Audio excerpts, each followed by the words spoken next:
finance or whether it comes from entrepreneurship. But outside of that, what are the beauties of being an entrepreneur in Web3 in the current state of the market? The beauty of what we do now is like, I get to shape everything from strategy to branding to the show product to any partnerships that we do, the strategy for those partnerships. One or two things you're most excited for in the industry, maybe over the next 6 months to a year? In terms of the product side, I'm interested to see, I think we're finally ready in crypto to have apps get built for like more consumer focused people. So hopefully that will be something that we see relatively soon as well. A post I saw you do a little while ago around unfair advantages and how those are the best ways to get big wins. What is an unfair advantage? I think your unfair advantage is something which you are naturally better at than other people. Welcome back to the Lock In or Log Off podcast, where I speak to builders, entrepreneurs, content creators, and traders to understand how they spotted their opportunity and how they navigated their way to success. Today, we are joined by BCheque. Thank you very much for coming on the show. How is everything going? Great, man. Thanks so much for having me. I like to kick this off with a question to give people perspective on how Web3 has changed a lot of people's lives. So who was BCheque before Web3 and who is he now? BCheque was a few people. It's gone through multiple iterations. So straight out of uni, I was an English teacher. So I taught English in a secondary school in Brixton for 3 years, which is like a pretty rough area in London. Did that for 3 years. One of the best things I did, like really taught me how to navigate stuff. I was a 22-year-old teaching 16-year-olds. So that was hard. That was good. But then I thought, well, I don't want to do this forever. I'm still pretty young. What can I do? So I applied to go to law school at the time, and I got accepted from a big company in the city. And so I went to law school, became a lawyer for a few years, specialized in commercial litigation, in specifically media litigation. So I did that for a few years, and then COVID hit, and kind of looked around. I was like, I don't know about this. Like, it doesn't seem that fun. It's much harder than I thought it was going to be, and discovered NFTs in 2021. So that was how I got into NFTs. I'd always liked art beforehand. I used to go to galleries to kind of get away from the law job, and just thought it was a nice way to spend a Saturday afternoon. So I liked art, and I thought it was really cool that these digital artists could make some money for the first time in like this really unique way. And 6 months after I discovered NFTs, I'd already quit my job. So that's how it played out. Yeah, it was quite a crazy period if you joined during the NFT craze, and everything I think was going absolutely crazy with the numbers and the amount of money people were making. But in terms of who you are now, obviously you've grown a lot in the space. You now have your own companies. You're big into building Modern Market Show. Yeah, give us a little bit of insight into who you are now in comparison to who you were when you first entered the space. So I'd say when I first entered the space, it was primarily like, look, we're trading these new JPEGs. Like that was it. It was like an NFT trader. But the best thing that I realized even back then in 2021 was that this is not going to last forever. So if I'm going to quit my job and take that risk, what can I do that will enable me to build something, like lean into my previous skill set and build something meaningful so that I can provide value to other people that is not just reliant on this like highly speculative asset. So obviously I used to be a lawyer and I used to be a teacher. So some type of communication felt like the right thing to do. So started off as pure trader, then started writing a newsletter at the end of 2021, wrote that for free for a whole year. So all of 2022, I just wrote that for free, building an audience, not able to monetize at all, using some of the money that I'd made as a lawyer / as an NFT trader, almost as a bit of runway, being like, look, I back myself that after this year, I'll figure out better ways to monetize and I'll build my brand in a better way. So did that, managed to get my first sponsorship in 2023, I guess. And then we started the show later in 2023 as well. So the Modern Market Show, which is like the daily live show version of the NFT market news / crypto market news, started then.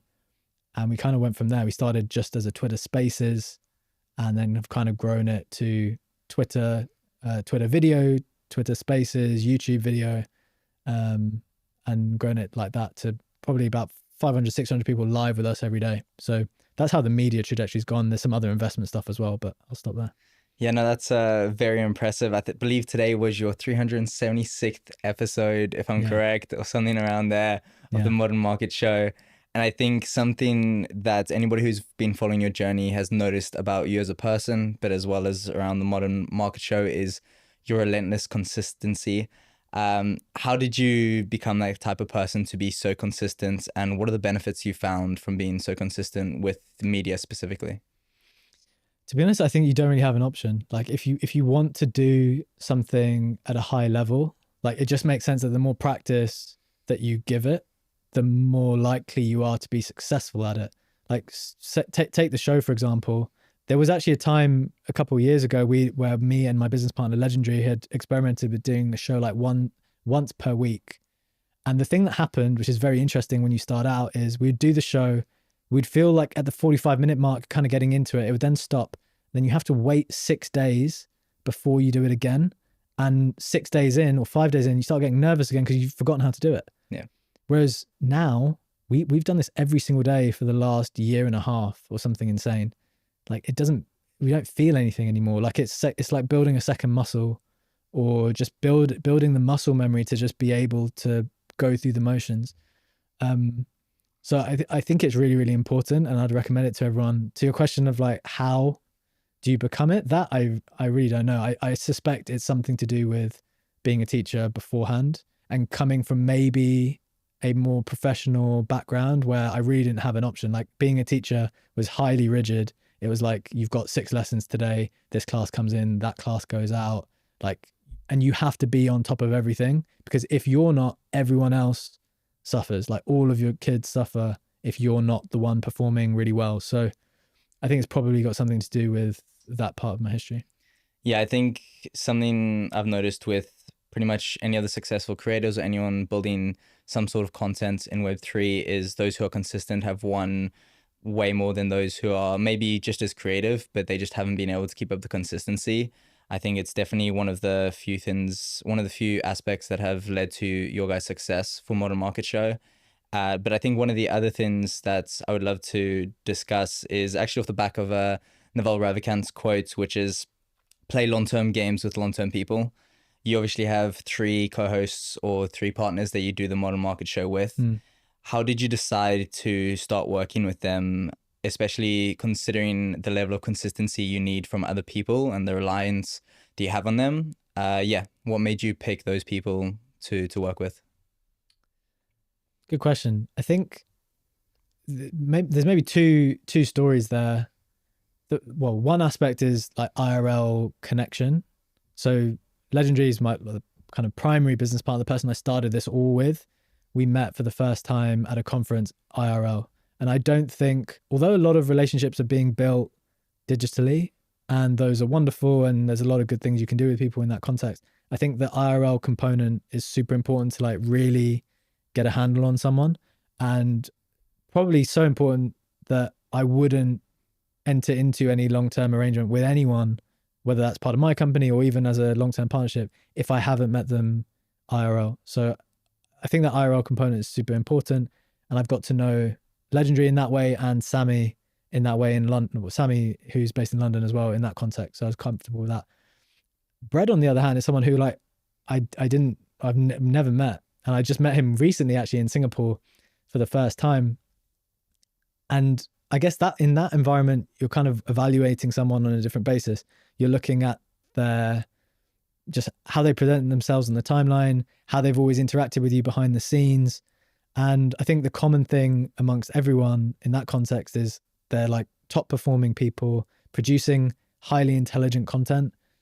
Also maybe a strand of like not caring about what other people think. Like they're willing to not just follow every single trend because they think that's the thing that people want. For example, going into Memecoins just because that's what the timeline wants. But like they found their specific niche and they think that they provide exceptional value in that niche, and they're comfortable with it and they're confident enough to stand their ground.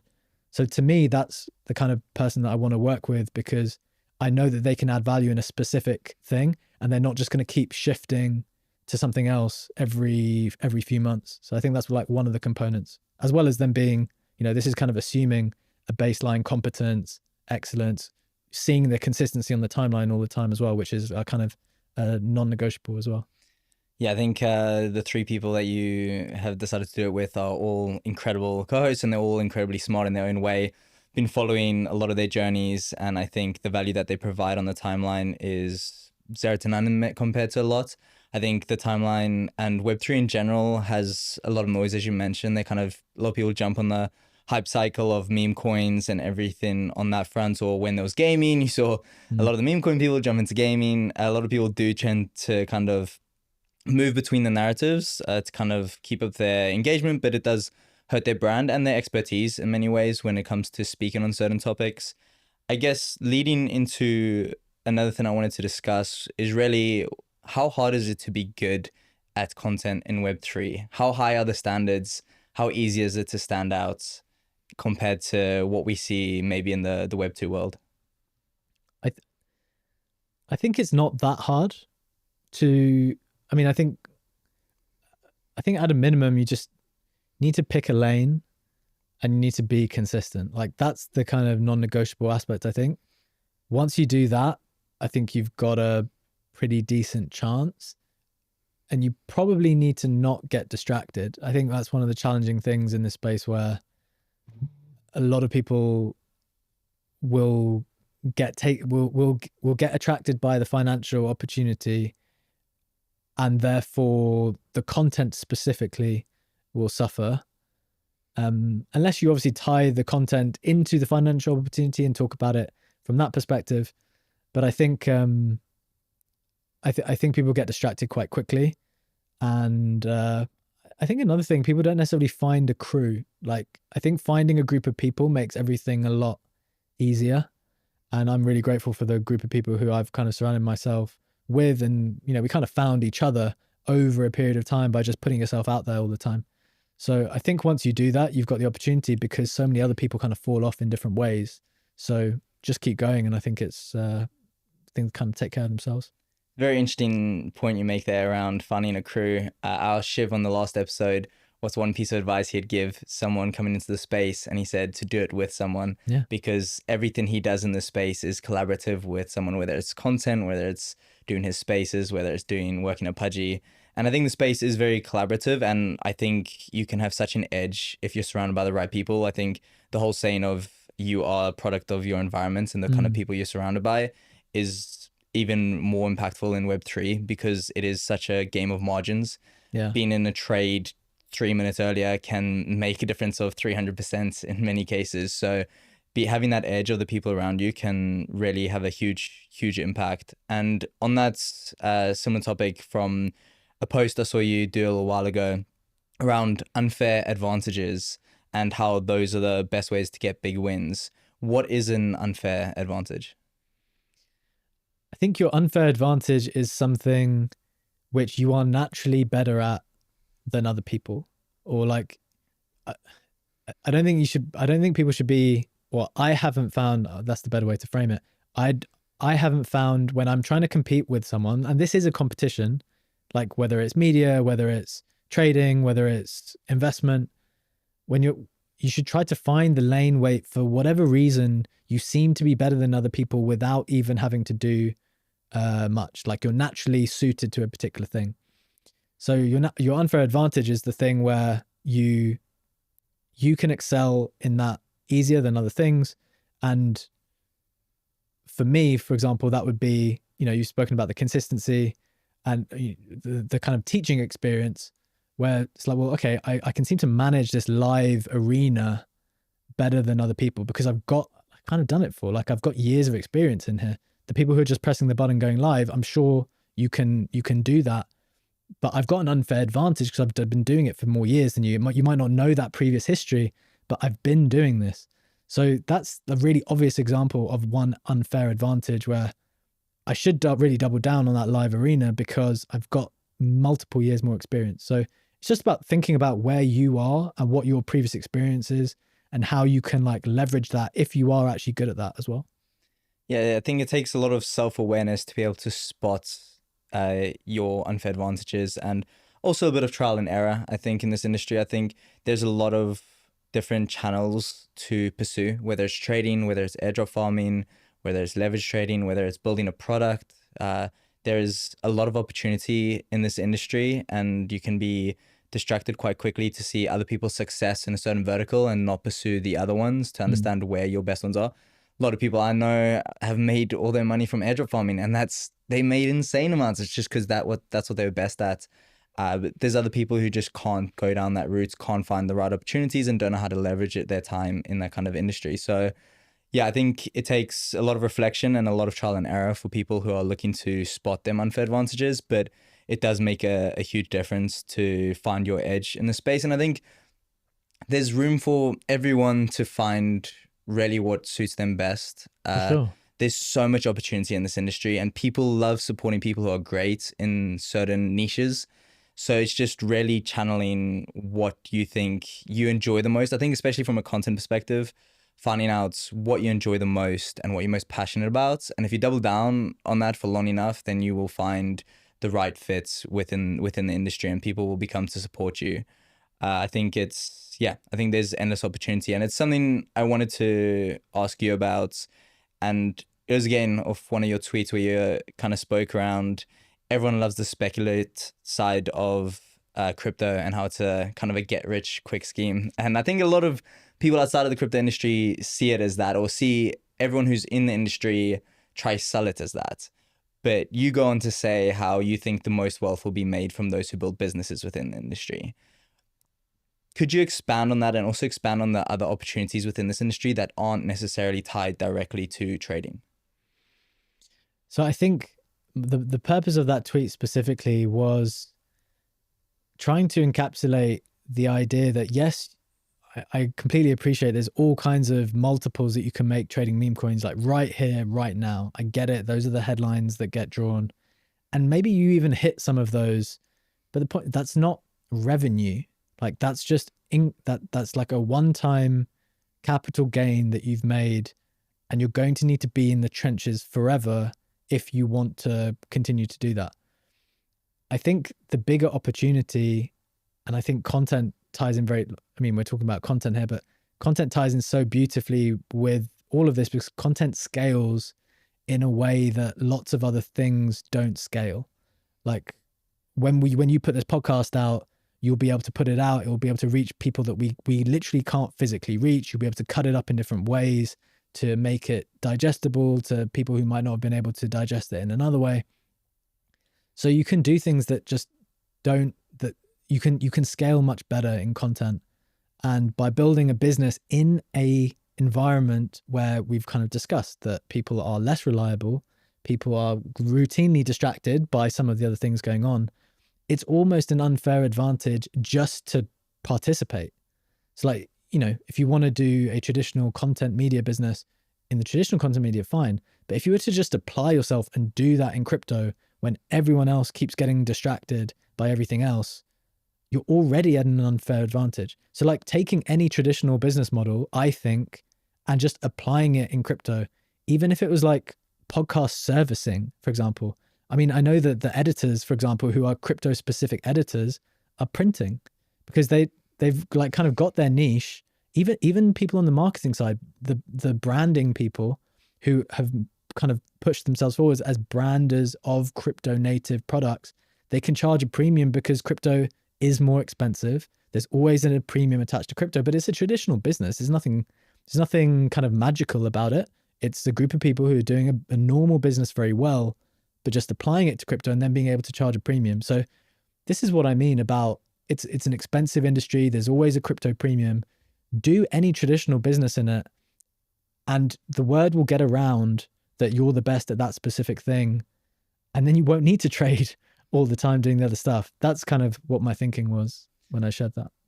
Yeah, I think this industry has a lot of opportunity for aspiring entrepreneurs to really come and either work for startups or test and trial. I think it's such a beautiful industry to come into and just take risks. It is it's an industry that is pro risk in many ways, whether it comes from a trading perspective, whether it comes from content, or whether it comes from entrepreneurship. But outside of that, what are the beauties of being an entrepreneur in Web3 in the current state of the market? I mean, I'm one of those people who, as I kind of got into my early 30s, I just decided that I needed to work for myself. So for me, the beauty of entrepreneurship is just the autonomy. Like, the, I mean, the more you work for other people, what you realize is you're a little bit passive in the sense that you need to wait to take instruction, you need to wait for approval. Whereas to me, the beauty of what we do now is like I get to shape everything from strategy to branding to the show product to any partnerships that we do, the strategy for those partnerships. The power to decide is something I personally can't put a price on. Like, even if you took away, I mean, I'm not saying I wouldn't do it without some of the financial reward, but it's so powerful to me now that I don't know how I could go back. Basically, that autonomy is priceless to me. Yeah, I think the autonomy definitely makes a big difference, especially from a creativity perspective. I think it's something that a lot of people don't speak about enough in Web3. I think it's just such a beautiful industry for creativity. Whether this is coming from NFTs and the art side of things, whether it's coming from the technology, it's so new that there's so much room for creativity. Yeah, and like there's one thing I'll add to that. Like, if you think about NFTs as a business, as not just like something that you try to sell for really expensive and try to flip with royalties, like, there's an interesting distribution, a new interesting distribution model that you could weave into any traditional business model. Like, yes, in 2021 you had these NFTs that came to the market and they were very expensive and creators would earn all this money on royalties. That's obviously disappeared. But we're seeing now like the re-emergence of NFTs, but in a slightly more in a cheaper, more fun way, with kind of mints on Zora, on Shape, on L2s, where they're low cost, but you can maybe mint out a lot on mass. So you still earn a reasonable amount, not a huge amount, but you get distribution, and then you get this interesting on-chain data about the people who listen to you. And just today we reported on the show that the Zircuit team will be doing a drop to all eigenlayer holders that were that were holding the token before October the 8th or something. So you can see how that could work with NFTs as well, where, you know, if you say you minted this podcast and put it out, every minter of this podcast could be allocated tokens by other people who are looking to target your audience. And when people know that people are going to target them, they then want to mint the podcast more. Yeah. You kind of increase your distribution. So it's just an interesting new incentive model for people to play around with. And that's definitely something we're thinking about, as you said, and how to like explore and kind of push the boundaries and push media forward and not be entirely reliant on those sponsorship dollars, which is an important part of the business model. But there could be this cool way where creators can get more freedom by going direct to their audience. I think it's a very interesting topic on both, the monetization for NFTs for companies, but also the relationship between creators and companies and their community. I think it does build a much closer relationship and allows for super fans in many ways. And it allows you to spot them super fans in a much more interesting way, like even through soulbound tokens, where it might not be anything financial, but you can see people who turn up every day and those people who are really big fans of your show. And in the future, there might be ways to reward them and whatever that might look like, depending on the company. But obviously, we're discussing the options of creativity around NFTs. There's still a lot on the timeline around, will NFTs ever become back? Well, do you see NFTs ever coming back in the way that they were before? And do you see them ever kind of having a huge surge again? I think from what you've said previously, it sounds like you're on the side of NFTs are really coming back, just in a new form. But do you ever think that we'll see the same kind of mania as we saw in 2021? I think we might see some mania in very specific sets. And to be clear, like when people talk about, I mean, I think it requires some reframing. Some of the NFTs are still like ludicrously expensive. So although the vast majority went to zero or near that, there are multiple projects that you can't buy an NFT into their project for less than $20,000 Yeah. or 15 or 20 or 30. And there's whole art collections that you can't buy for less than 10, 20, 30, 40, $50,000. So like in some sense, they didn't really even go away. It's just in that period of time, everything that was more speculative and a bit more risky has gone to zero. The quality has maintained and stayed where it is. And yeah, those things I think people will predict will kind of go up in the same way digital art is maybe separate to everything else. That should appreciate in the way that normal art appreciates. And then you have the kind of more social aspect with profile pictures, which is a different bucket, where I'd argue they're already really expensive.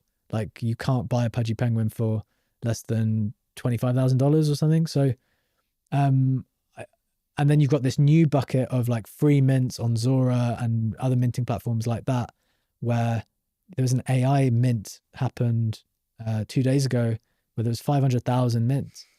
And I was like, okay, that's pretty significant, and we'll create this new business model. So NFTs, I think, are still here. They're going to be around. They're a definitely established asset class now. And they'll just kind of operate in different ways. I don't think we'll see that across the board mania that we had before, because I think that exact liquidity is now in meme coins right now. Interesting. And on the meme coin side of things, what is your perspective on that as an opportunity for investment? I think in twofold. For someone who is been in the space since when we have 2021, and for someone entering the space, do you think that's an area they should be curious enough to go and invest in? How should they approach it? I think it ultimately depends on your risk profile. Like in the end, I think in crypto, one of the things you have to do is to stay curious. I remember in 2021, one of the criticisms of like the people who'd been in before NFTs is that they thought NFTs were stupid. And NFTs definitely weren't stupid. Like, yes, there was some stupid behavior going on. And yes, certain assets were getting overly inflated. In fact, all of the assets were maybe inflated. But NFTs are like a legit asset class now. There are people who will happily give 50, 60, 70% loan to value loans against some of the premium NFTs. They're not stupid. And so that is a legit asset. And I'm always conscious as someone who's been around just a little bit longer now, not to look at the new thing and just assume that it's dumb and stupid, because I think that's what a lot of people did the previous time. And frankly, I think that's what a lot of older generations will always do to younger people. And the world just keeps moving forward. You don't need to like it. You don't need to think it's as cool as what you did back when you were younger, but like it will keep going forward. That being said, you don't need to do it. Like if you've made your money and you've done all the stuff, you can happily, we were talking about these strategies before, you can happily park your money in some DeFi protocol, get 8 to 10% in a relatively risk-off way, and get the airdrop from it at the same time. That's going to get you that's going to beat inflation by far. Yeah. You don't need to go and take that risk if you don't want to, because you've made your money, you don't need to take it. But if you're just coming into the space and you're hyper motivated by gains, like, look, that's where the liquidity is. You're going to go elsewhere when that's the liquidity is. That doesn't make sense. So kind of depends what you're looking for. But I wouldn't write it off. Yeah, I think getting into meme coins is very interesting. I think it really, you have to approach it with the right mentality. And I think it's with the whole space. If you're coming in as an investor that you're new to Web3, I think spend a lot of time learning. Any of the money you initially look to invest in, make sure you're not over leveraging yourself. I think it's very easy to get caught up with the timeline, and you see some crazy profit losses on that timeline. There's no way they're all true. And also there's some of these people that have that unfair advantage for specific trades, especially when it comes to meme coins or when it comes to some of these other ones that you really have to move really quickly. But I think curiosity wins in the space. I think if you're coming into the space now, that is where the curiosity will probably reward the most in meme coins at the moment. But I think in all the areas in the space, if you come in with curiosity, it's a huge advantage. And on the topic of kind of leaning in and kind of a lot of people thinking NFTs were stupid, I remember I was at Zebu Live last year, and Stephen Bartlett was saying how whenever there's a new kind of technology come to market, a lot of people their natural instinct is to lean out and to ignore it. Similar with when AI first came to market, and there was a few speaks of it, and then it kind of died out and nobody paid any attention. I'm sure there were a lot of people that stayed in that industry when nobody was speaking about it, and now we're seeing it's basically changed the world. The same with crypto at the time. Last bull run, a lot of people kind of saw it as all the negatives that we saw in the industry, and there still are some negatives to the industry, but a lot of people didn't stay. And I think if you're a curious enough person, you would have stayed during the bear markets, and you probably would have reaped a lot of rewards from that. And I think in any of the technology that kind of comes out, even if it's not crypto, if anyone's just curious in technology and wanting to build businesses there, I think, yeah, you got to lean in and you've got to be curious to try any of the developments, even if 80% don't end up being anything, the 20% that do will be heavily rewarded. But onto a slightly different topic but on the UK, I think is an interesting topic. I think the UK Web3 culture is growing, but it's definitely not comparable to some of the other places in the world. In terms of what it's like to be one, a creator, but also a business owner in the UK, how do you find it? I think it's a bit challenging. One of the interesting data points we have on the show, for example, is that in the end, no matter how much you would love for the people around you and in Europe to kind of support, the importance of the States is just so overwhelming. So despite the fact we run at a lunchtime slot in the UK, and that's 7 a.m. Eastern time in the States, which is pretty early, our numbers are still higher on YouTube and on Twitter from the States. Yeah. So it's like, it's just overwhelming how influential, how much they participate, how much they're up for it. And I think that speaks to a broader issue maybe that has afflicted both the UK and Europe, which is just a sense of apathy and not really doing their best to try and make things happen. And whether that's in crypto, whether that's in business, whether that's, I see it in most spheres of the economy, whether that's at the bottom, the middle, the top, just a general apathy to really try to make something happen in the way that entrepreneurial American spirit is. And I work with a lot of people on both sides of the pond, and fortunately in crypto, so crypto specific, this is not a criticism of the people in UK in crypto, because those people, crypto seems to filter for people who want to try and make something happen. So they're always super motivated and always want to do stuff. But having connected more with people in the States as a consequence of that, you just see just a different element of drive to what I became accustomed to when speaking to people around the UK. So I think it's fine. I think the crypto scene and the certain people in there are actually motivated in that way. But we have like a broader issue, which is that people are not kind of, I think not motivated in that same way. Yeah, I think it's an interesting one with the UK. I think even from like a social perspective, I just don't, it's that whole tall poppy syndrome, I believe it's called. Like whenever someone tries to do something different here, even if it's when you're younger and you're in school and you see that one person who tries to become a streamer, and there tends to be a lot of hate for people who try to kind of go against the herd in many ways.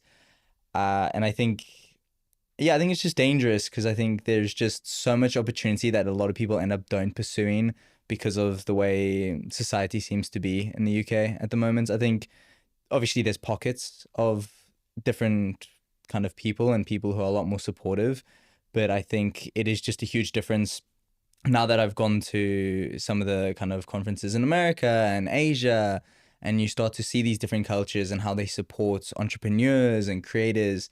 I think it does make such a difference. And I think maybe that is why we don't see as many UK builders and as many UK participants and creators in the industry, which I think is a shame, but I guess it's not something that can be solved overnight. No.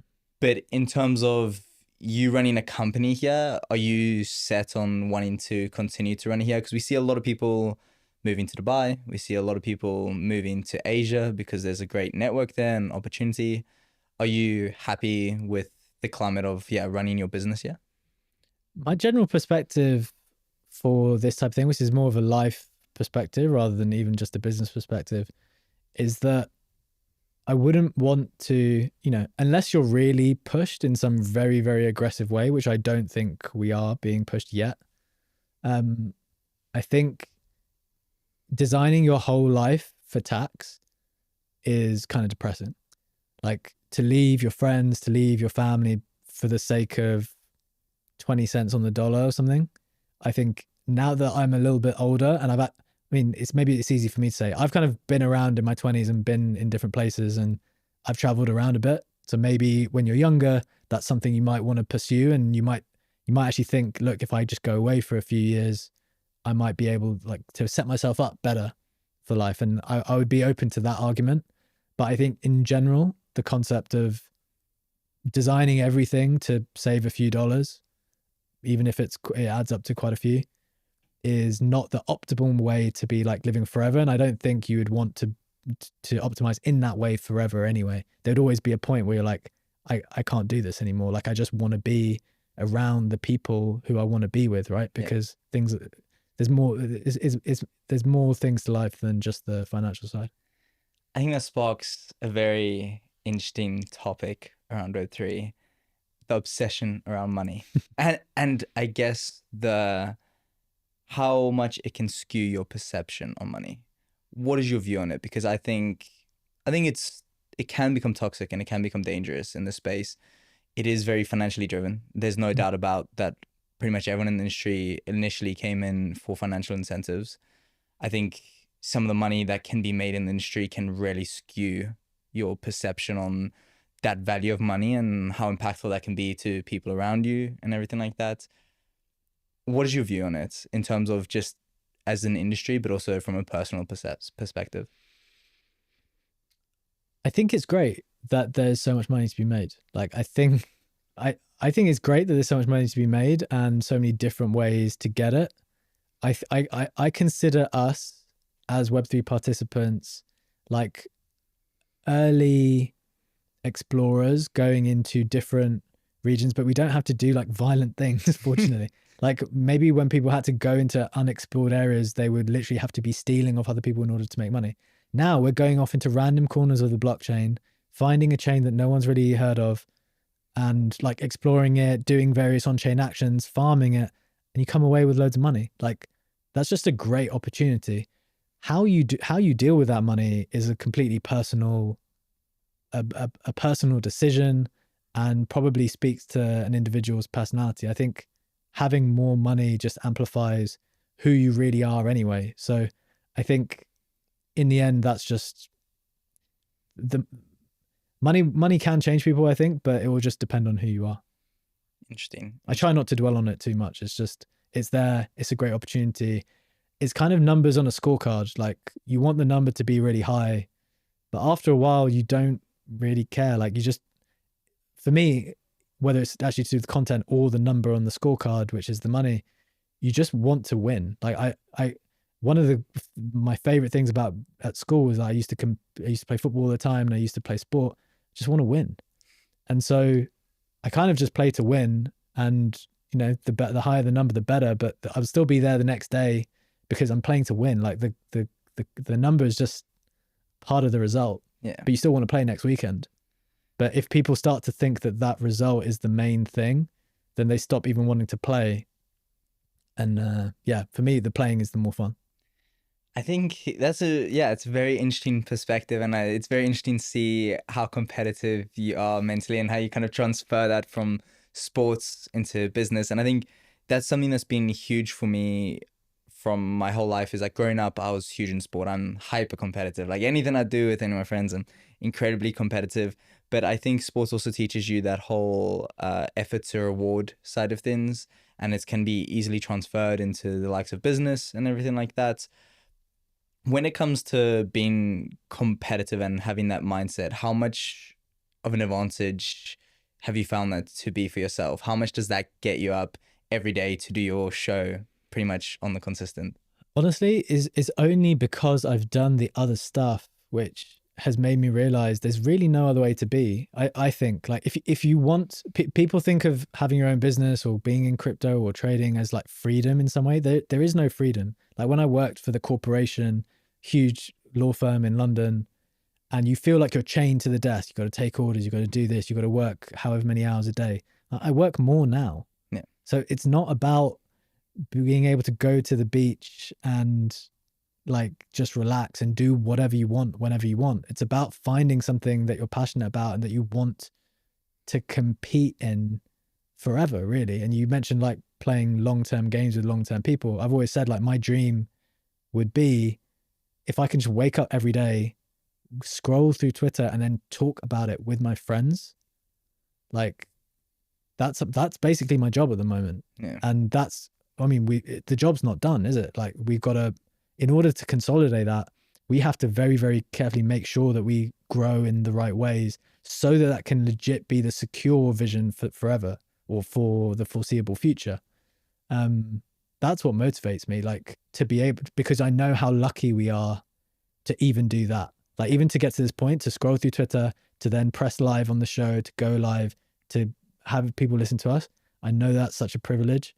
So that's worth fighting for, because the alternative, which was going to the office and doing things in that way, which I know a lot of people do and a lot of people enjoy it as well, but it wasn't for me. I know that this is a better thing and I feel super lucky. So I want to fight for that.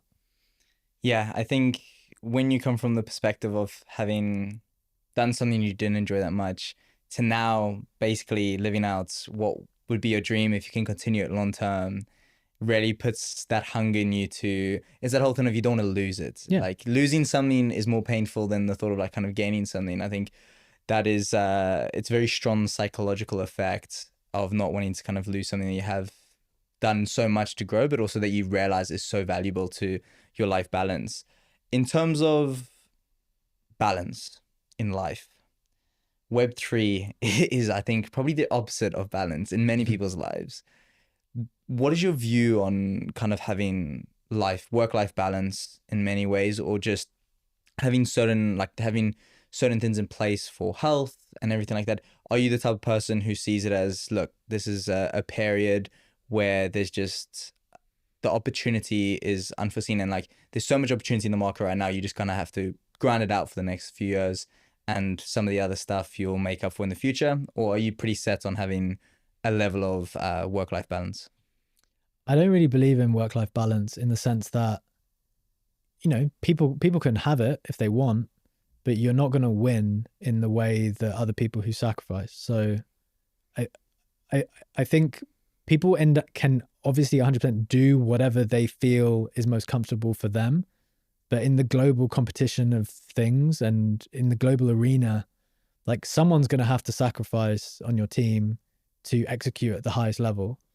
And whilst I don't think that's possible in perpetuity, so whilst I say that, I also do carve out time for the gym, for example. Like health, I think is super important. I also think sleep is super important, which I'm kind of learning more as I get older. Like, so I actually really protect that time, and I really protect the gym time as well. So it's not like I'm throwing everything out, waking up, getting straight to it.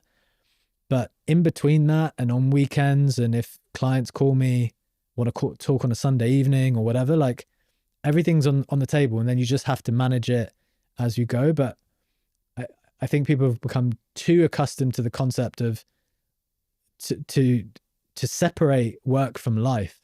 And I think if you really want to be successful, in my opinion, embracing work as part of your life is the way for you to not feel like it's work. Like I don't feel like I'm working now. I don't feel like I'm working when I do the show. I don't feel like I'm working when I do the research. It's just life. And you just get to divide your life up into different ways, and everyone can make that decision. So I think even the framework is a bad framework. Of course, within your life, you make your allocations, but this like on and then off switch, I'm not sure about. Yeah, I think there is a huge privilege in what you're saying, because what you do is what you love. Mm. And I think that is something so powerful where you don't, it doesn't feel like work. Like you said, it feels like play in many ways. Like, like back in 2021, people would be jumping in VC to talk to their friends about what's going on in the space and have those discussions. You've basically taken that to a professional level and you're doing it in an incredible way. And you've basically turned your dreams into reality. I think part of what I wanted for this podcast was to spotlight the opportunity of that in Web3 for people who might be younger, might be older, but they might be struggling in the role that they currently have outside of Web3. Maybe it's not even Web3 that they end up going into, but there is just so much opportunity for different personalities and different types of people to basically, like you say, take the business idea that might be in Web2, but come and do it in Web3, and you can really dominate in a much easier way. I think it is less competitive in many ways to what we see in Web2. It just takes time to have that niche knowledge of the industry. And I think that is something I would like to spotlight more in terms of you can, although you have to trade a 9 to 5 for 24/7 coming into Web3, it's often 24/7 of something that you might love. And I think that's completely worth the trade-off in many ways. And when you're building something you're passionate about, I think, and if you're competitive, then naturally you'll go down that route of you don't need to have that strict 9 to 5 because your mind will likely be thinking of that stuff outside of them hours anyway. It depends where you are in life as well, right? Like if you're younger, you have the hours to give. Like the younger you are, the more likely you are to have the hours. Even as I get older, the number of hours are shrinking, right? Yeah. As much as you like to be on all the time, like you're just not able to in the same way. You have other responsibilities and those things are super important and you're completely entitled to carve those out, as I have started to do. But to your point about like when you're younger, yes, you've got the hours to give and you can also have the opportunity to like explore things more and do things for free. That's one thing we didn't necessarily say, or going back to what I said at the beginning, I wrote for a whole year for free, like just trying to build an audience. And in fact, one of the first people I worked with, which is Pixel Vault, I didn't even work with them formally. They just needed some help. It was like a community that I was passionate about at the time, and they needed some help with like doing some stuff. Some of the communications like wasn't clear, and me and a friend decided to just do it for ourselves, to like produce some document which clarified some of the NFT mechanics or something like that. And that just like got us known. It got us known. It got us on the radar. People then reached out to us. They appreciated that. I'm pretty sure I then went and told other people that I had done that, managed to get something else, used that as experience, showed them that document. And then like the ball started rolling. Like there was a few things that I did for free back to back.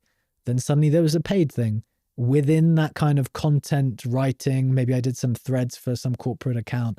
So it's not, you can't jump from turning up in Web3 to like host of your own show or like $1 million investor. Like there's a bunch of things you got to do beforehand behind the scenes, identifying the right people to do that with, to kind of set the platform for you to then attack when you're ready and when the time's right. How would you, someone who wants to come into the industry, aspiring entrepreneur, set the scene of maybe a 21-year-old has maybe not loads of money, but a lot of time and a lot of hunger. What are 2 or 3 tips you'd give them to get started in the industry and hit the ground running? I'd say 2 things. One, use the tech, like use the protocols, because there's nothing worse than people talking about things or being in the industry when people aren't users. So like get in the trenches and participate on Memecoins, participate on NFT lending, participate on in all aspects. And then second is like find that group of people. Find the group of people who you would love to work with or find some friends with and branch out and do your own thing. Finding the group of people is absolutely core. So be a participant, find the group of people, then you can kind of start brainstorming and seeing what's possible, I think.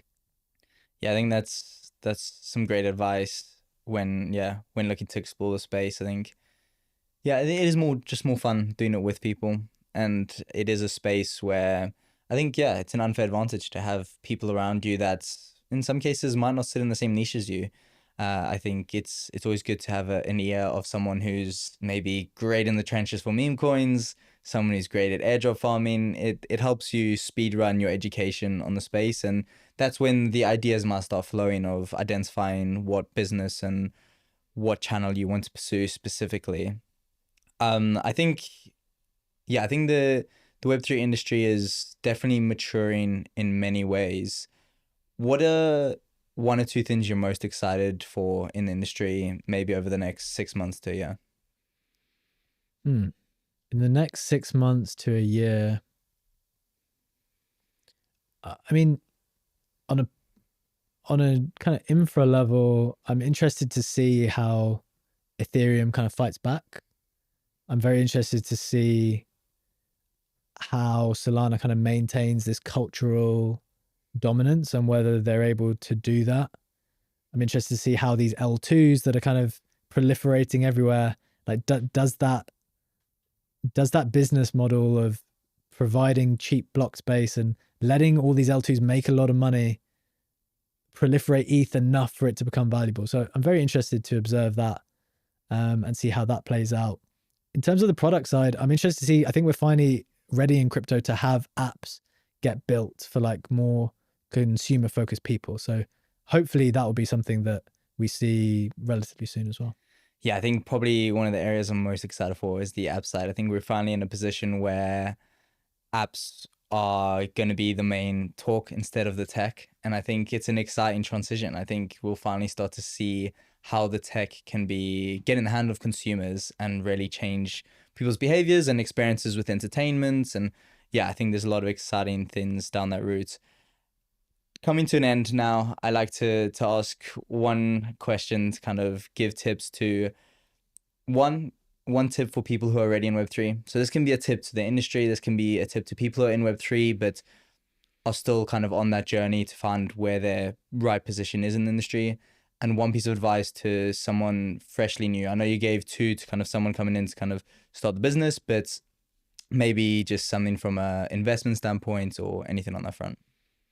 I think for people who are already here and who are making money, I think an important thing someone told me is that as you start making money, don't upgrade your life in a way that is like exactly proportional to how much more money you're making, because you're just gonna put yourself under way more pressure to continue to make that money. Like the money doesn't always come in routine ways in Web3, especially if your main income is via trading or airdrops. Like those are ad hoc things and you can't rely on them to 100% come in the way that you expect before.